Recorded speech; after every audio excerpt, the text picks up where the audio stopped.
It's Valentine's Day. We are here with Ashton and TK, and it looks like Ashton came through clutch. Ashton, do you feel vindicated? You was praying on my downfall. Look, I told you. Yeah, you was. But I got it. Then what I say? I got the bear, I got the flowers, I got the big old Kit Kat. That's a lot of money. But anyway. Have you got plans for dinner? Because she said dinner was a part of this too. Hey, look, you already know what I got. Nothing planned.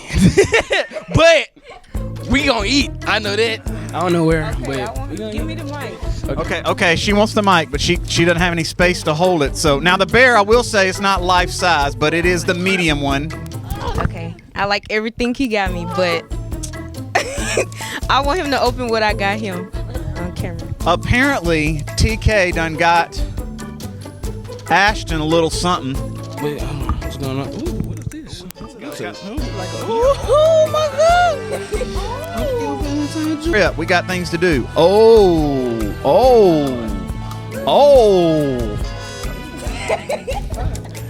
You gotta hear some clothes. Hold on, wait a minute. I like this. This is clothing. Oh my! I got the whole store, don't it? The whole mall. And then I got 3 kick. Oh well, I got you a big in case I don't really go. But like, this is I love you. I love you. All right. So we got. She took the whole mall home with her.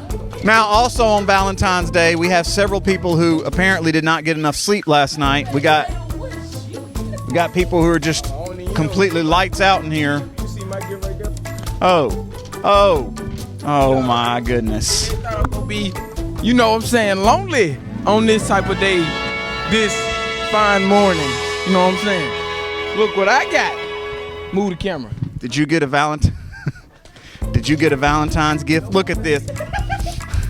Oh, you know what I'm saying? Yeah. Hey, We don't know who it is. yup. That's only for you. Hold on, what does you like? For me to know and for you to find out. For me to know and for you to find out. I stamp it. Hey, don't move the camera too far over. Okay, he doesn't want anyone to know, which is a terrible thing to tell everybody, that you don't want anybody to know who your Valentine is. But we can confirm that Tater here does actually have a Valentine. I do. You know what I'm saying?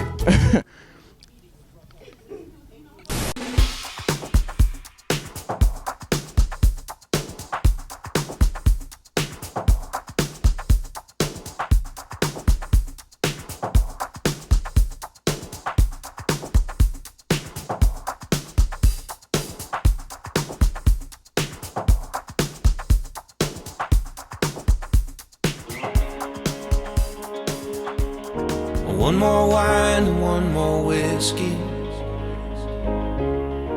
We just kept the car in park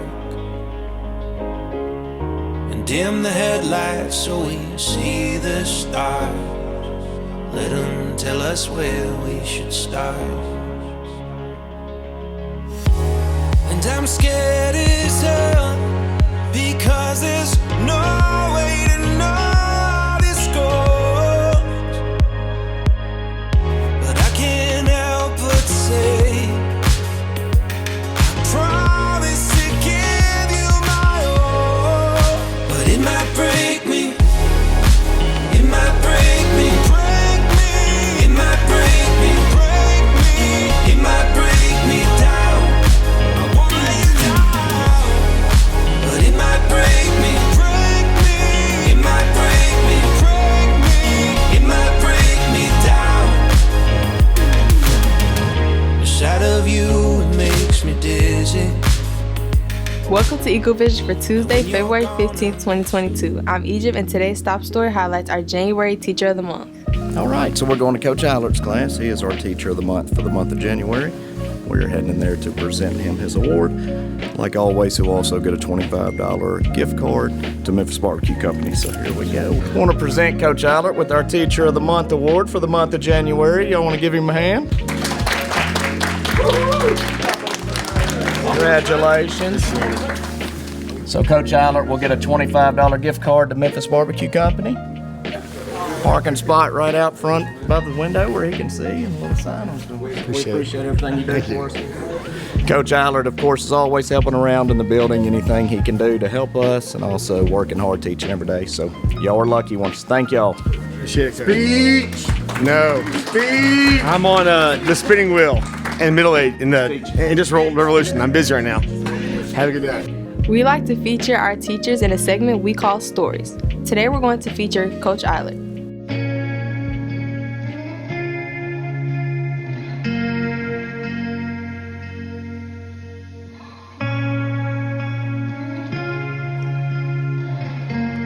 Tell us about your life growing up. I grew up in East Memphis, between Ridgeway High School and White Station High School. And then when I was in the 5th grade, we moved to Germantown. So I grew up in Germantown, in that area. Tell us about your family. I have a sister, mother and father. Both my parents are educators. Both my mother's parents were educators. Her brother and his wife were educators. So basically education runs in my family, kind of like the mafia, and other families. Tell us about your years in high school. I went to German high school from 92 to 96. It was pretty interesting. It was a diverse high school. You had your preppies. Your goth kids were kind of starting to come into the picture a little bit. You had some burnouts. Kids like that. But Germantown back then was it was a really good high school back then. It's still a good high school now, but it's a really good high school back then. What was a pivotal moment in your teenage years? Yeah, when I went to high school, my freshman year in high school. How can I explain this? When you're in middle school, you know how you line up to go places, and the teacher lines you up and everything. In high school, they didn't do that. They didn't. All right, go. There's your class. Go. So, the punishment was like double. Like you got a lot more freedom in high school, but the punishment was significantly double than what it was when you're in middle school. Like the littlest thing in high school, you got ISS for in German high school. So, what jobs did you have in high school? Worked at Kroger, sophomore and junior year, and I started working over at golf courses after that in the summertime, so I could play free golf and all that. What's the funniest thing you can think of that happened to you in high school? So Miss Clough taught English, and there was an alley that ran by her side of the school, and the teachers back then could go and smoke in the alley. So she would smoke, and she took cigarettes, and she took the filter off the cigarettes. So it was just straight nicotine, straight tobacco. And she had a real deep voice.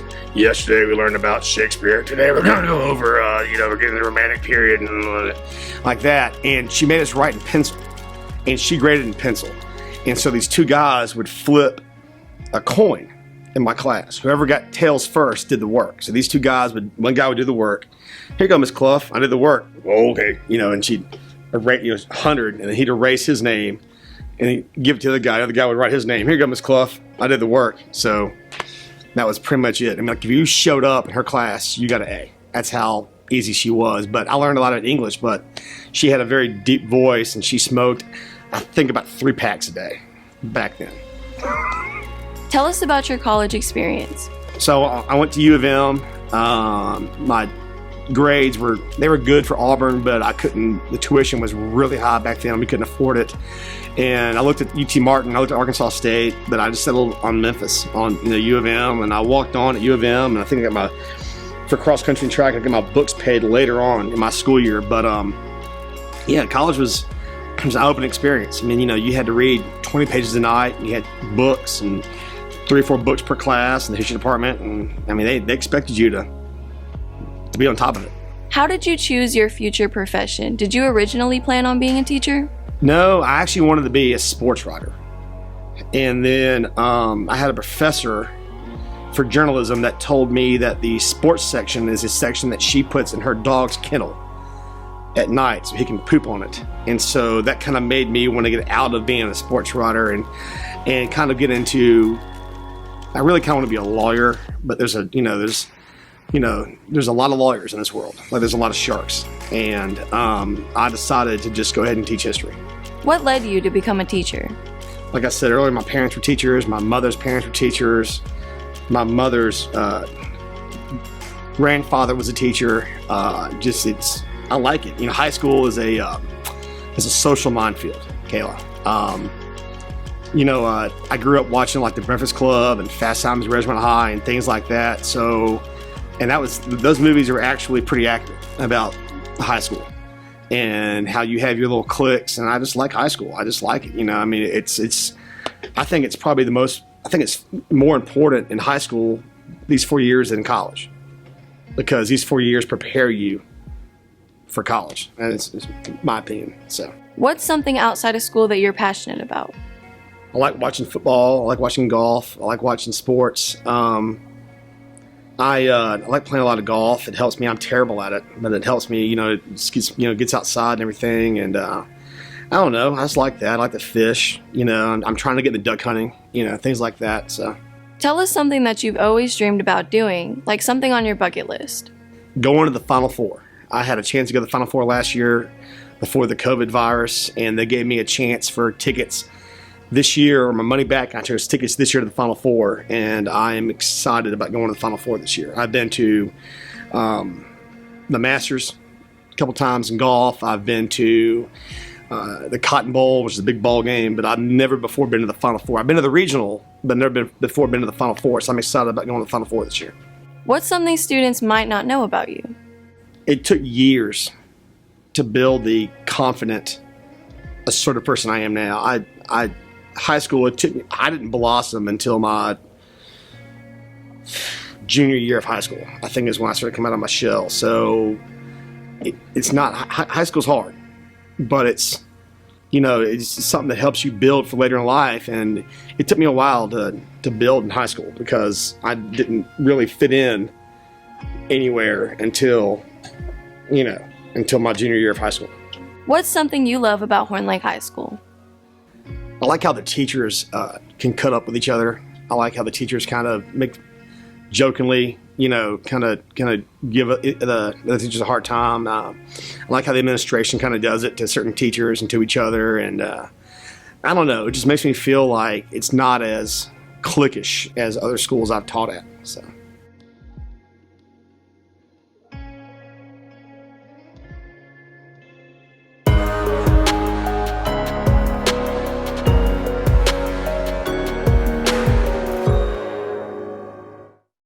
George Wesley Lee was an African-American civil rights leader, minister, and entrepreneur. He was a vice president of the Regional Council of Negro Leadership and head of the Belzoni, Mississippi branch of the National Association for the Advancement of Colored People.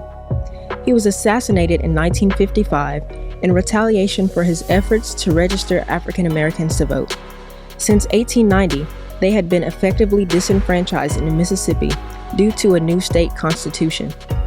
Other states across the South passed similar acts and constitutions, excluding millions of people from the political system and establishing one-party states.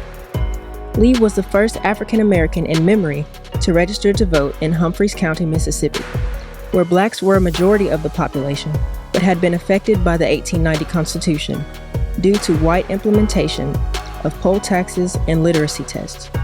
In 1953, Lee and Gus Courts, another black grocer, co-founded the Belzoni chapter of the NAACP. Lee's death captured national attention, highlighting the oppressive nature of Mississippi Jim Crow and the violence black residents had to face to exercise ordinary rights. In the state, Lee's death served as a catalyst for some activists to step up their efforts. Lee exemplified a generation of activists who used business success to build a platform to work as mature men on civil rights. He paved the way for other leaders to come up from the African American community and emphasized the power of the vote.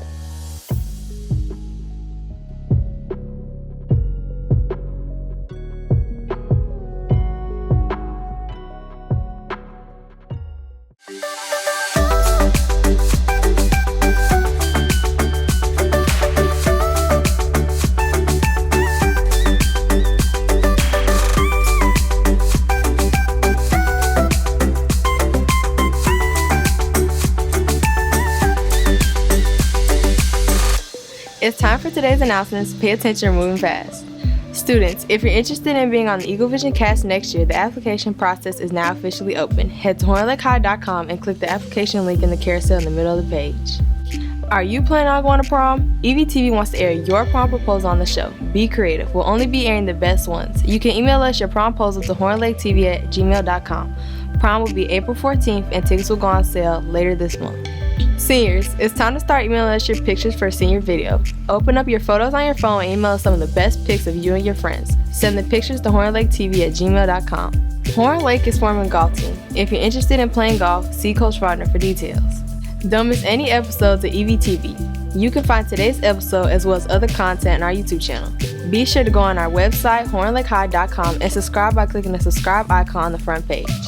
That's it for today's episode here at Horn Lake. We are better students, always growing and expecting more. Stay tuned for your lunch menus and athletic schedules. We'll see you here tomorrow. Have a fantastic day.